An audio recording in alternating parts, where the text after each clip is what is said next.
जय हिंद दोस्तों, स्वागत है आपका। आज के जेटेट क्लास में हम लोग देखने वाले हैं झारखंड शिक्षक पात्रता 2016 में पेपर 2 सामाजिक अध्ययन के बाल विकास से पूछे गए प्रश्नों को। तो चलिए स्टार्ट करते हैं और देखते हैं कि किस तरह का प्रश्न पूछा गया था। चलिए पहला सवाल देखते हैं। पहला सवाल क्या है, सो देखिए कि शिक्षा के स्तर में ह्रास का मुख्य कारण क्या है। शिक्षा के स्तर में ह्रास का मुख्य कारण क्या है?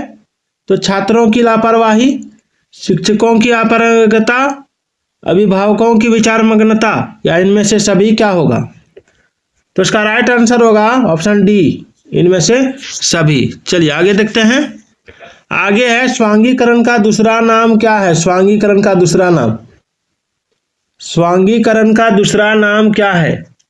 प्रतिपादन, चित्रण, तुलना या आख्यान? तो इसका आंसर होगा प्रतिपादन। सारे प्रश्न पेपर 2 एसएसटी में पूछे गए थे। बाल विकास के ऊपर ये टॉपिक है। अगला सवाल है लज्जा एवं गर्व का भाव किस दशा में विकसित होता है? लज्जा एवं गर्व का भाव किस दशा में विकसित होता है? तो इसका आंसर होगा ऑप्शन बी, बाल्यावस्था में। चलिए अगला सवाल देखिए। अगला है कि निम्नलिखित में से मूल्यांकन शिक्षक के लिए किस रूप में सहायक है? निम्नलिखित में से मूल्यांकन शिक्षक के लिए किस रूप में सहायक है? तो देखिए यह क्रिया शोध हेतु नए मार्ग खोलता है, ये सही है। शिक्षक अपने छात्रों को विभिन्न समूह में वर्गीकृत कर सकता है, ये भी सही है।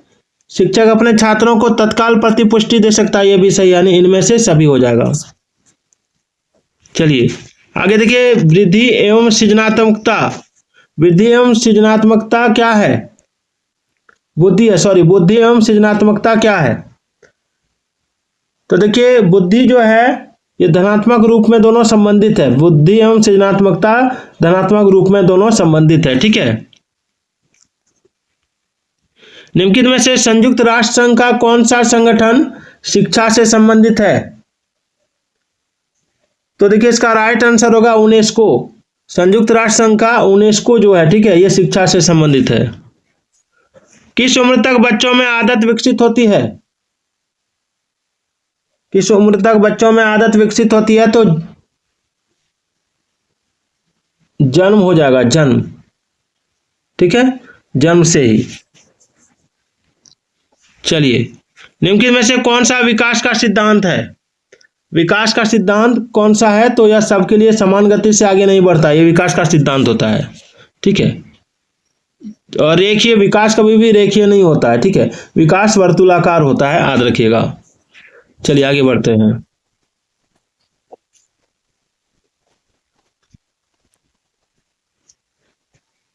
और यह असतत प्रक्रिया नहीं है बल्कि सतत प्रक्रिया, निरंतर चलते रहता है। आगे बाल विकास एक प्रणाली है, कैसी? धीमी तेज गति की या सतत क्रमिक लगातार चलती हुई या समान रूप में लगातार चलते हुए विकास या प्रायिक विकास की? तो विकास प्रणाली जो है ये आपका सतत और क्रमिक यानी लगातार और निरंतर चलते रहता है, ठीक है। अगला सवाल देखिए। अगला यौन पुरुष या स्त्री होने के जैविक गुणों को संदर्भित करता है, जबकि लिंग संदर्भित क्या करता है?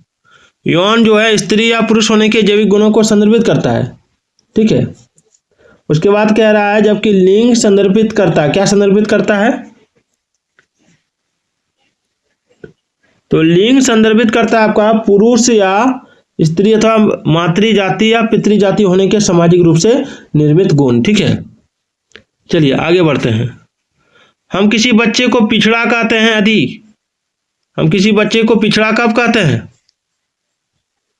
देखिए हम किसी बच्चे को पिछड़ा तब कहते हैं जब उसका प्राप्तांक उसकी कक्षा का निम्नतम अंक होता है, निम्नतम अंक, सबसे कम अंक वाला बच्चा, ठीक है।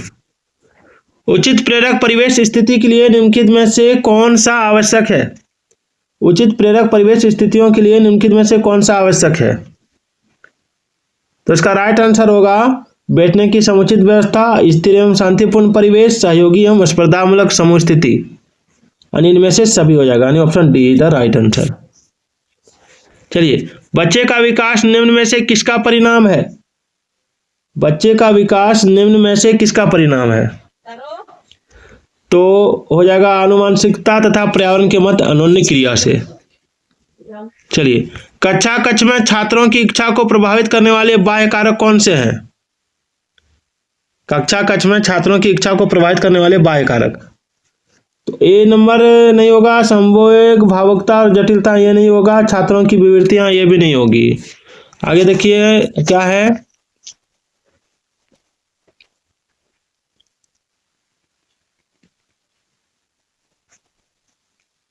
डी हो जाएगा संस्कृति एवं प्रशिक्षण।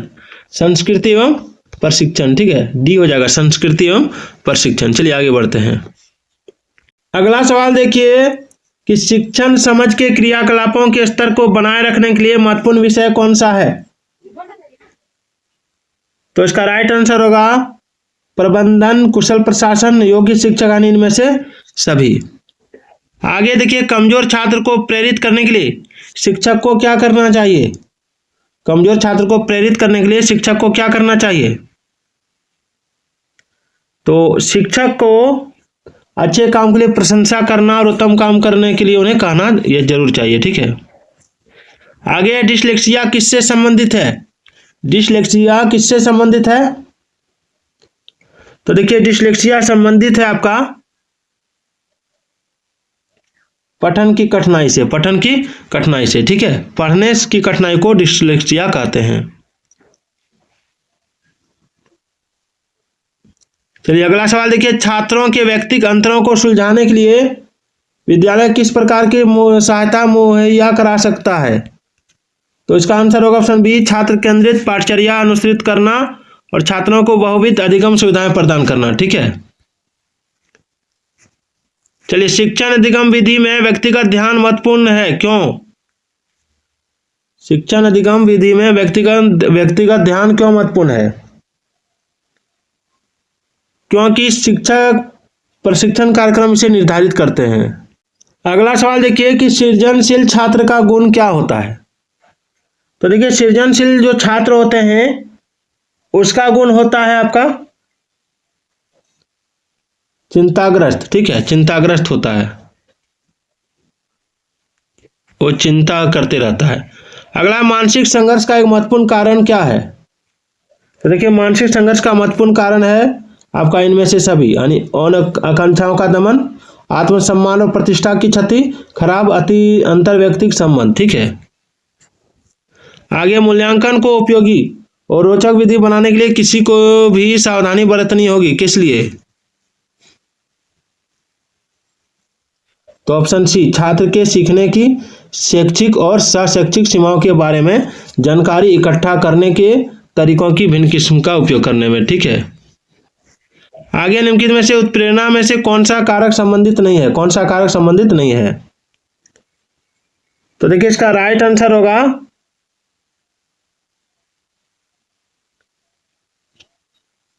ऑप्शन सी, शारीरिक तंदुरुस्त, ठीक है। चलिए, उच्च बुद्धि लब्धि संपन्न एक छात्र अध्ययन में अच्छा नहीं कर रहा है, तो शिक्षक के लिए सबसे अच्छी क्रियाविधि क्या है?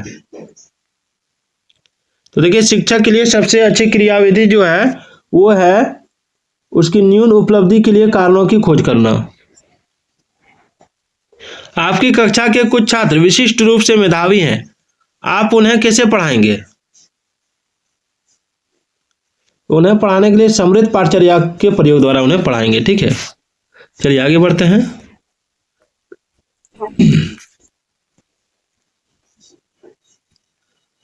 56 नंबर कक्षा में कोई पाठ शुरू किया जा सकता है, कैसे? तो प्रश्न पूछकर, विवरण देकर, कहानियां सुनाकर, इनमें से सभी, ठीक है। आगे, कहानी सुनाने की सफल रणनीति बनाने के लिए किसी शिक्षक को क्या करना चाहिए? तो देखिए, इसका आंसर होगा ये तीनों इसका आंसर हो जाएगा, इनमें से सभी, यानी ऑप्शन डी इसका आंसर होगा, ठीक है। आगे, छात्रों को गृह कार्य देते समय निम्नलिखित में से कौन सा आवश्यक नहीं है? तो देखिए, गृह कार्य देते समय आवश्यक नहीं है आपका ऑप्शन सी, 1:03 p.m.